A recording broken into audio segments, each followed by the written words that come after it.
What I'm interested in is how we can keep these concepts, these principles alive and not be limited by them. So it helps to look at the downside as well as the upside. It's very easy to look at the upside of Aum because civilizations have all agreed that it's a fantastically important principle and the principle in most cases, the fundamental principle.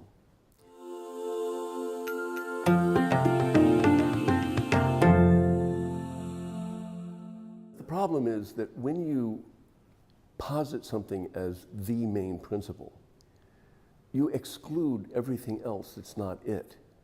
And that act of mind, even if you believe in non-duality and that Om will unite all things in a non-dual truth above all relative conditions, you have not approached it in that way.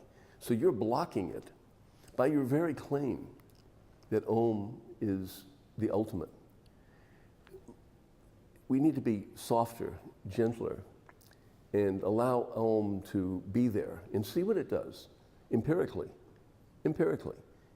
This is a higher kind of empiricism, what William James called radical empiricism, where you really do allow all kinds of experiences to come into your empirical judgment or apprehension or discrimination.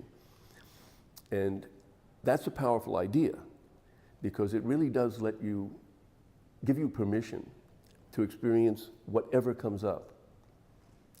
So if we say that Om is the ultimate principle and other things are not, then we create the devil. And the devil is anything that we don't recognize as harmonious, anything that is dissonant. Oh, that's threatening because it's dissonant. In the Middle Ages, dissonance was punishable by death. For instance, if I create a composition for church music and I use C and G, I'm God's chosen disciple, and I'm all good with everybody up to the top. If I put C with F sharp, I've created dissonance, and I'm performing an act of the devil. And it may be hard for people to believe who are not aware of this history, but people were executed for creating compositions that embodied that particular dissonance because it was taken to be the note the devil presents himself with.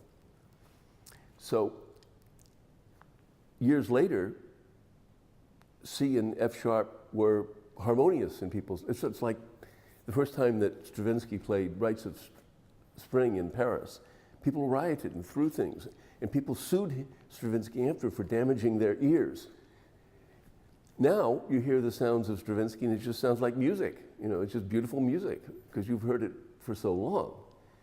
So this is the problem, is that whatever our perception of dissonance is at any particular moment, we risk simply not being used to it.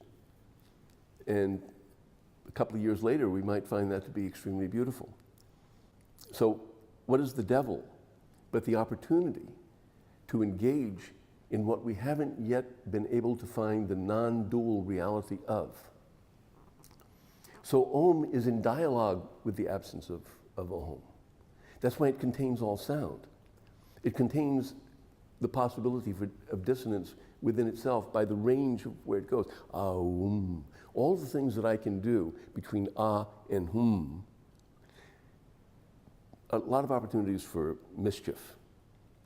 I can go off that, I can vary in my voice, I can get distracted and sing something else. I can do a lot of things by the time I get from ah to in the way that language works. So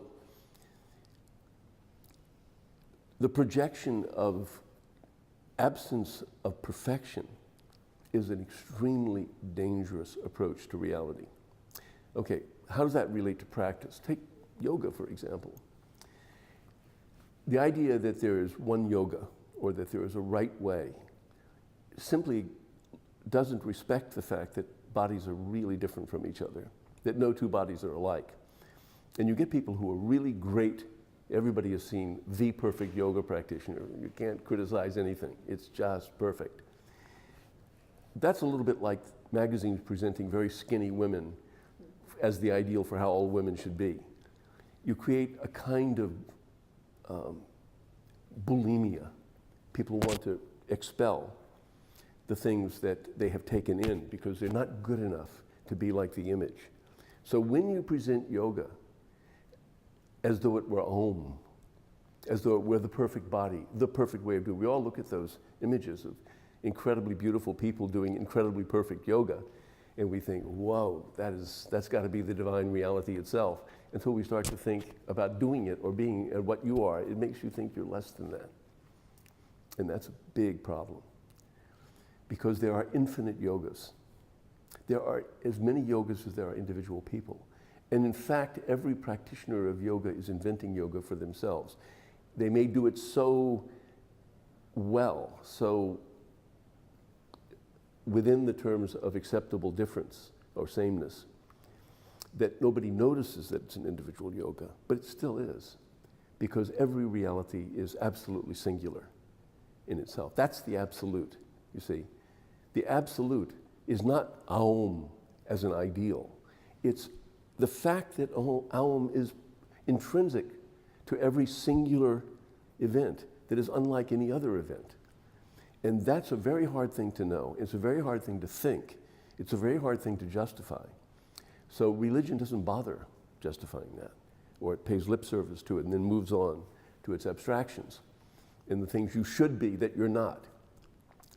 So religion sees itself as a corrective to your fallen nature, your imperfect nature, except those that understand non-dual reality, truly.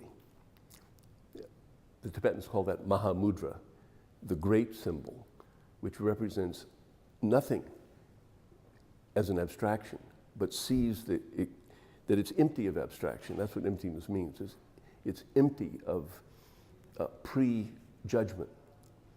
And it is in touch with the fundamental emptiness that is actually the possibility for all being to be within it. So that's an Om, which is the range of possible sound within itself. But you can't say Aum and have it be that. You cannot say Aum and have it be the absolute principle. You say Aum with your body, your mind, your state of being, your state of consciousness. And that's always singular. That's always you. So the true Aum is empty. The true Aum is silent. Think of Aum as a kind of matrix.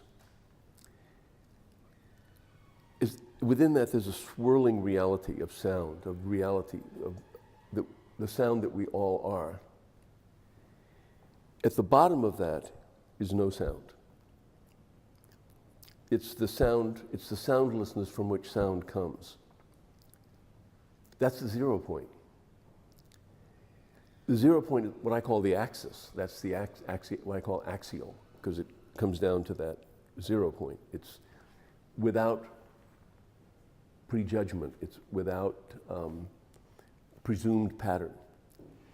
It's the space from which the realization of what that true reality, whatever that would be, even saying that betrays it in a certain sense. You cannot represent it. That's why we say emptiness or shunyata. But shunyata as a word also contains within it the possibility of fullness.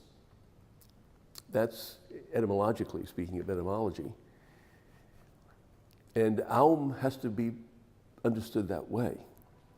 That at the root of it is silence, is emptiness, is the possibility for all being. Because any sound made is already a singularity. It's already some manifestation in reality. What we call reality, what we experience as reality.